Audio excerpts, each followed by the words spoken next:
प्रणाम दोस्तों, मैं अनंत देववाणी यूट्यूब चैनल पर आप सभी का स्वागत करती हूँ। आज जो मैं आपको सुनाने जा रही हूँ ये कोई साधारण कथा नहीं है।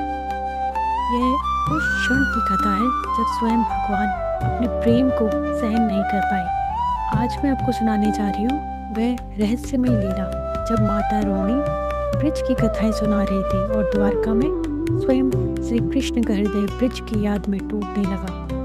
उसी प्रेम, उसी विरह और उसी अनंत भावना से पहली बार प्रकट हुआ भगवान जगन्नाथ का अद्भुत रूप। यह कथा न केवल आपके कानों तक जाएगी बल्कि सीधे आपके हृदय में उतरेगी। अगर आपके मन में भी कभी राधा कृष्ण का नाम लेते ही आंखें भर आती हैं तो यह कथा आपके लिए ही है। तो अपनी आंखें बंद कीजिए, मन को शांत कीजिए और मेरे साथ चलिए उस दिव्य क्षण की ओर जहाँ प्रेम ने भगवान को भी बांध लिया। जब श्री कृष्ण ब्रज छोड़कर द्वारका चले गए तो ब्रज सूना हो गया। राधा, गोपी, ग्वाल बाल सब जीवित तो थे, बस सांसें केवल कृष्ण के नाम पर चल रही थी। उधर द्वारका में भी कृष्ण के महल में एक अजीब सी उदासी सी छाई रहती थी। कृष्ण हंसते थे पर हंसी में ब्रज छुपा होता था। इसी बीच एक दिन रानी रुक्मिणी, सत्यभामा और अन्य रानियों ने माता रोहिणी से प्रार्थना की, माँ, आपने श्री कृष्ण को ब्रज में पाला है, हमें उनकी बाल और ब्रज लीलाएं सुनाइए।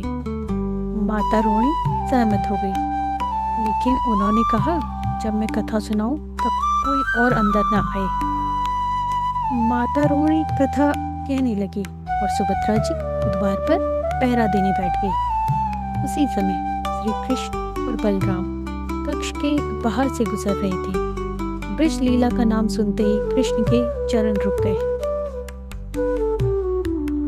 माता रोहिणी कहने लगी, कैसे नन्ही से कान्हा यशोदा मैया की गोद में माखन चुराती थी, कैसे ग्वालों के संग यमुना किनारे खेलते थे, कैसे राधा के बिना एक पल भी नहीं रहते थे। जैसे जैसे कथा आगे बढ़ी वैसे वैसे कृष्ण का हृदय पिघलने लगा। ब्रज का स्मरण करते करते श्री कृष्ण की आंखें फैल गई, शरीर स्थिर हो गया, हाथ पांव स्थिर हो गए, भाव इतने प्रबल हो गए कि शरीर भाव को सह न सका।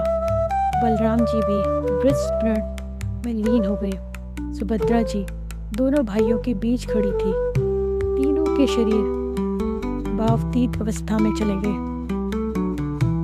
उसी क्षण तीनों का शरीर अद्भुत अलौकिक रूप में स्थिर हो गया।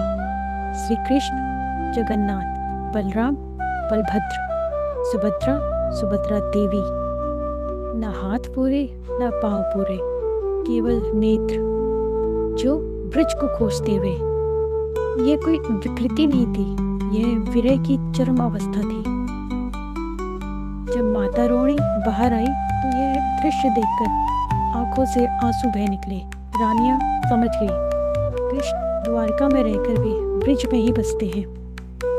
उसी समय आकाशवाणी हुई, यह रूप कलयुग में जगन्नाथ के नाम से पूजित होगा। जो इस रूप के दर्शन करेगा वह ब्रज प्रेम का अनुभव करेगा। कहा जाता है जगन्नाथ जी की आंखें ब्रज को निहारती हैं, उनके हाथ पांव विरह में स्थिर हैं, उनका हृदय राधा के नाम में धड़कता है। यह कथा हमें सिखाती है भगवान भी प्रेम में बंध जाते हैं। जहाँ प्रेम है वही परमात्मा है। अगर यह कथा आपके हृदय को छू गई हो तो कमेंट में जय जगन्नाथ, राधे राधे जरूर लिखें।